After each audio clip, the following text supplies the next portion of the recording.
Gbogbo ẹ̀yin Yorùbá níbo lẹ wà? Ẹ súnmọ́ bí.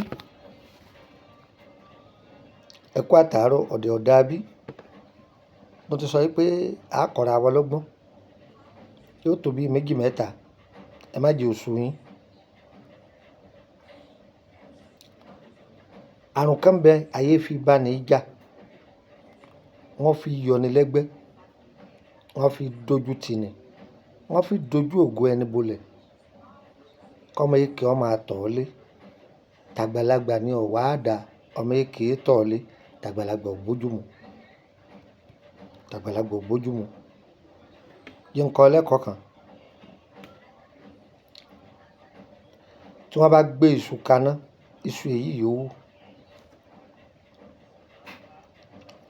Ibi tí wọ́n ti gbé iṣu kaná, ẹ gbìyànjú kẹ́ ẹ bu omi iṣu yẹn. Omi tí wọ́n fi ṣe iṣu yẹn, ẹni tí ń tọ̀ọ́lé yẹn jẹ́ ọmọ àmú. Ìtàn yẹn ó di ohun gbàgbé o. Ẹ sọ pé ó dé ní.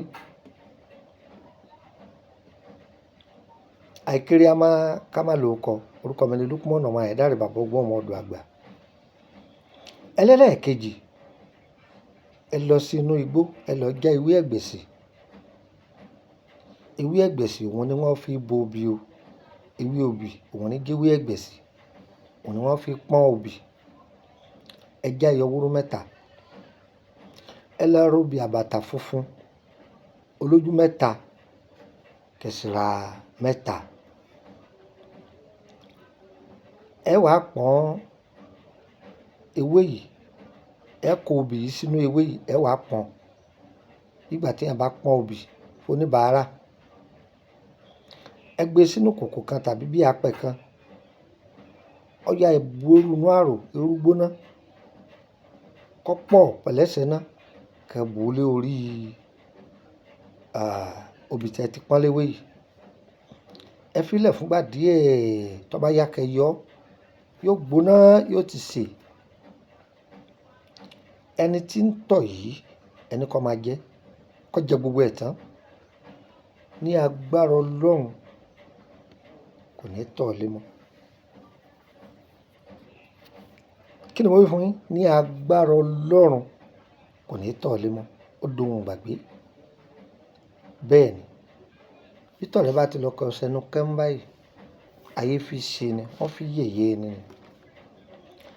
Fún ìtọ́jú ara lánà ewé àtegbò, ẹ kàn sí wa lórí WhatsApp +2348032983298. Ìwọ tó ṣe tán tó fẹ́ tọ́jú ara rẹ ni. Tó bá ti mọ̀ pé ìṣetán má mẹ́séjì mi. Àbí ìbéèrè nípa ìrìn àjò ayé rẹ o fẹ́ béèrè, ó sanwó. Kàn sí mi lórí WhatsApp. Iṣẹ́ kan tẹ́ fi sílẹ̀, ewé kíní kan, báwo lẹ ṣe lá? Mi ní dán lóhùn. Group wà fún tí jẹ́ private group. 10,000 naira ni wọ́n fi wọ bẹ̀. Àwọn láti orílẹ̀-èdè Benin lọ dí mi ni. Bẹ̀lẹ̀ ti máa béèrè. Ó fi 10,000 wọlé. Tó bá di parí sùn, ó sanwó. Ó tún san mí. Tágbára rí ọ̀bá gbé rọra dákẹ́ ẹnu rẹ. Public group wà o. Wọ́n náà máa jàǹfààní tẹ́rẹ́tẹ́rẹ́ ṣùgbọ́n láǹfààní àti béèrè kankan. Ẹ̀yin tá ń béèrè fún ọṣẹ Atúndé àti ọṣẹ ìyọnú, ó wà lórílẹ̀-èdè Benin báyìí o.